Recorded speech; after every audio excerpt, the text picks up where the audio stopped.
I was 18 years old when I got married. I belonged to a very conservative family, a Baloch family, where good daughters never say no to their parents. My father wanted me to get married, and all I said was, if that makes you happy, I'll say yes. And of course, it was never a happy marriage. Just about after 2 years of getting married, about 9 years ago, I met a car accident. Somehow my husband fell asleep and the car fell in the ditch. He managed to jump out, saved himself. I'm happy for him. But I stayed inside the car and I sustained a lot of injuries. The list is a bit long. Don't get scared. I'm perfectly fine now. Radius ulna of my right arm were fractured. The wrist was fractured. Shoulder bone and collarbone were fractured. My whole rib cage got fractured. And because of the rib cage injury, lungs and liver were badly injured. I couldn't breathe.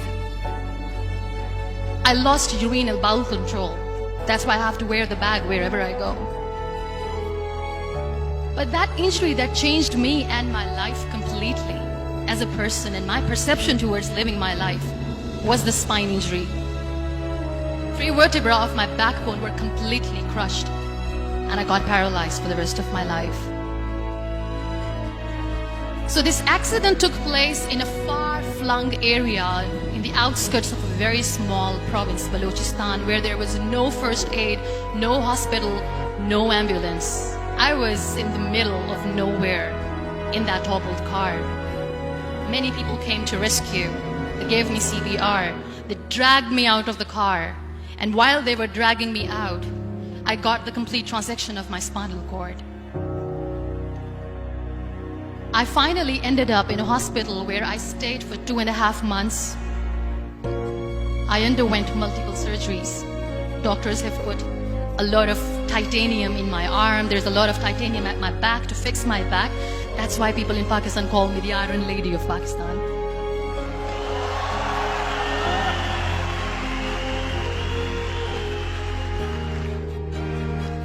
Those 2.5 months in the hospital were dreadful. I will not make up stories just to inspire you. I was at the verge of despair. One day, doctor came to me and he said, well, I heard that you wanted to be an artist, but you ended up being a housewife. I have a bad news for you. You won't be able to paint again because your wrist and your arm are so deformed, you won't be able to hold a pen again. And I stayed quiet. Next day, doctor came to me and said, your spine injury is so bad, you won't be able to walk again. I took a deep breath and I said, it's all right. The very next day, doctor came to me and said, because of your spine injury and the fixation that you have in your back, you won't be able to give birth to a child again. That day, I was devastated. I still remember, I asked my mother, why me? And that is where I started to question my existence. Why am I even alive? What's the point of living?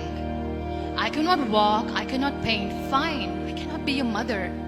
And we have this thing in our heads, being women, that we are incomplete without having children.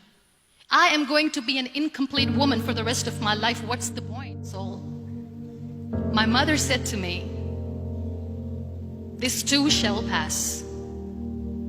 God has a greater plan for you.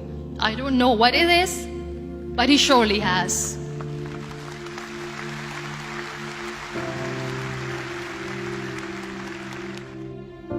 So what kept me going was, one day I asked my brothers, I know I have a deformed hand, but I'm tired of looking at these white walls in the hospital and wearing these white scrubs.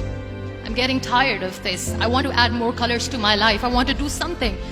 Bring me some colors, bring me some small canvas. I want to paint. So the very first painting I made was on my deathbed, where I painted for the very first time. There were a lot of infections in my body, a lot of allergies. So doctors wanted me to lie down on the bed straight for not 6 months, for not 1 year, for 2 years. I was bedridden, confined in that one room, looking outside the window, listening to the birds chirping, and thinking maybe there will be a time when we'll be going out with the family and enjoying the nature. That was the time where I realized how lucky people are, but they don't realize. And you know how it all began? That day I decided that I'm going to fight my fears. We all have fears. Fear of unknown, fear of known, fear of losing people, fear of losing health, money. We want to excel in career, we want to become famous, we want to get money. We are scared all the time. So I wrote down one by one all those fears. And I decided that I'm going to overcome these fears one at a time. You know what was my biggest fear? Divorce. Work. But the day I decided that this is nothing but my fear, I liberated myself by setting him free. And I made myself emotionally so strong that the day I got the news that he's getting married, I sent him a text that I'm so happy for you and I wish you all the best. And he knows that I pray for him today.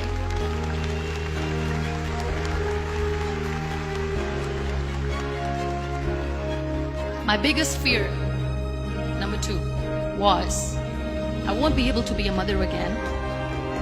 And that was quite devastating for me. But then I realized there are so many children in the world, all they want is acceptance. So there is no point of crying, just go and adopt one. And that's what I did.